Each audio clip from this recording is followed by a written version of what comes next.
how to make good, decent people do horrible things. Second, yes, we should carry our burden, accept the suffering that goes with it. But a danger lurks here, that of a subtle reversal.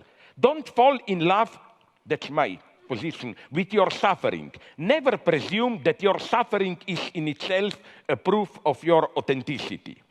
Renunciation of pleasure can easily turn into pleasure of renunciation itself. For example, an example not from neoconservatives. White left liberals love to denigrate their own culture and blame Eurocentrism for our evils. But it is instantly clear how this self-denigration brings a profit of its own. Through this renouncing of their particular roots, multicultural liberals reserve for themselves the universal position, graciously soliciting others to assert their particular identity. White multiculturalist liberals embody the lie of identity politics. Next point. Jacques Lacan wrote something paradoxical but deeply true, that even if what a jealous husband claims about his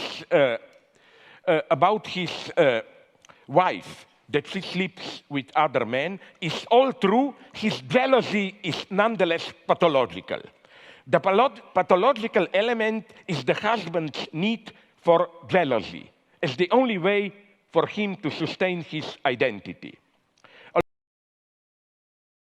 Okay, so the way that this video just like kind of changed my life was in the sense that most of our beliefs aren't ours.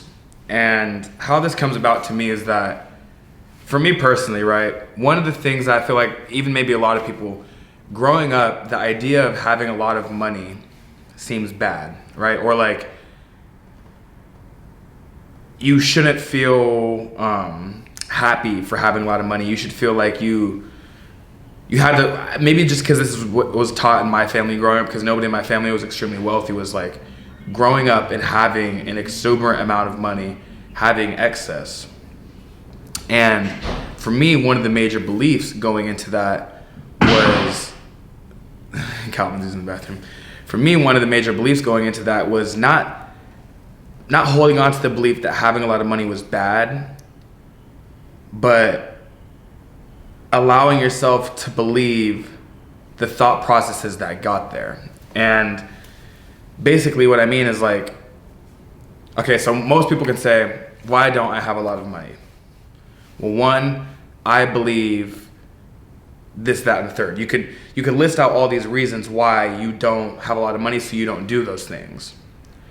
But in the same hand, you can also be wrong about believing those things, right? Though that thought process of how you got there can be faulty.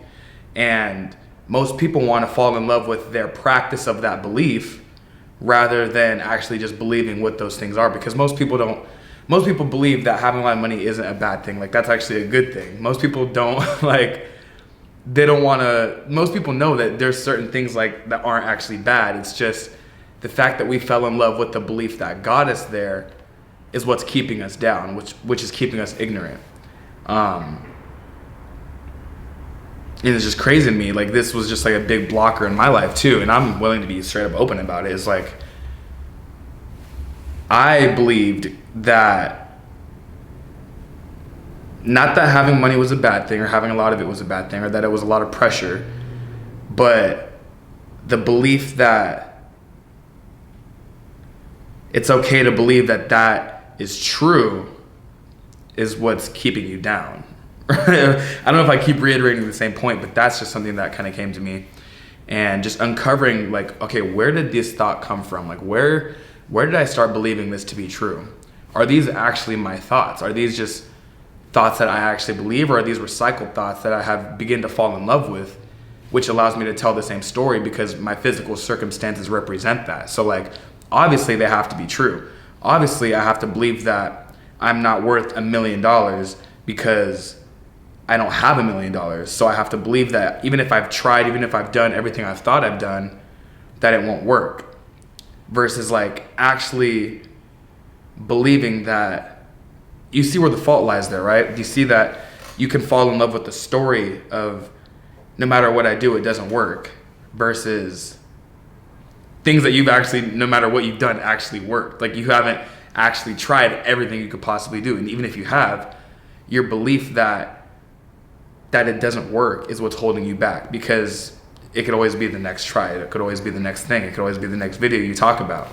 And so I don't know if this little clip right here helps a lot of people, but one thing I want to tell people is like, don't fall in love with your suffering, right? Be sad about things, be upset. It's okay to be upset about things. Maybe not like to the degree that you allow yourself to fall in love with the fact that you're upset about it because it gives you tangible results. But it's okay to like step on someone's toe and be like, oh, I'm sorry for that. Like you'd obviously be like sociopathic, like narcissistic if you didn't literally feel bad for inflicting harm onto somebody. But don't allow yourself to run with that thought that you are a bad person, and that it's okay to believe that you are a bad person because you've done something. That you've done something that might have caused harm to somebody. Everybody's harmed somebody before. But to allow yourself to sit there and replay the fact that you've done something wrong, and I'm a bad person. I'm a bad person because I've done something wrong. Well, we all have. But that's not the correct way to heal from that, is by reaffirming that you've done bad things. It's more healing to be like, okay, I've done that, time to move on. And most people don't ever get to that point because they're so obsessed with the fact that they've done something wrong and it's tangible. It's tangible to hold on to someone's pain and say, oh wow, I hurt them. That must really reaffirm like what I've done, all my actions are bad, so I have to believe that about myself, which is false. You don't have to believe that. I hope this helps you.